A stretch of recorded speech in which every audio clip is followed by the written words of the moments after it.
Update से share कंदासीं। फैज़गंज rural health centre पकाचांग में दवाऊं ऐं ॿी सिहत जी सहूलियत न मिलण खिलाफ़ एहतजाज कियो वियो आहे।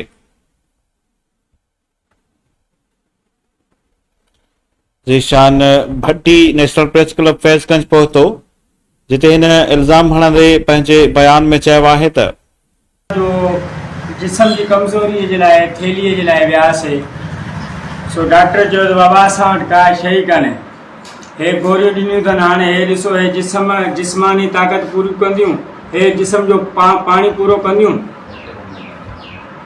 असां ग़रीबनि सां कुझु इंसाफ़ कयो वञे। डॉक्टर कहिड़ो? डॉक्टर अयाज़ शांडियो साहब क्या चई तोखे? मूंखे चई त बाबा तव्हांजे लाइ थेली न आहे, बाक़ी जेके अच्छा जंहिंखे कपिड़ा पातल आहिनि, जेके काटल पातल आहे उनखे हर शइ मिले थी, बाक़ी असांखे सादा लिबास ग़रीबाणा आहिनि त असांखे का शइ नथी मिले। बराए महिरबानी करे असांजे लाइ कुझु न कुझु। न तव्हांखे दवा त ॾिनी अथसि न साईं? हाणे हे दवा मूंखे ॿुधायो, हे जिस्म जो पाणी पूरो कंदियूं दवाऊं ॿुधायो। डॉक्टर त हुआ न, त हुनखे घणी ख़बर हूंदी न।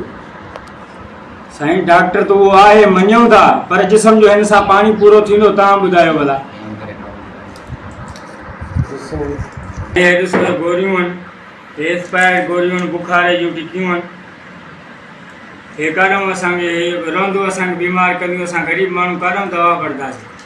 हाणे छा मुतालबो आहे तव्हांजो? साईं मुतालबो इहो आहे त कुझु असांखे रिस्पॉन्स ॾिनो वञे, कुझु असां ग़रीबनि जी मदद कई वञे, महिर थींदी।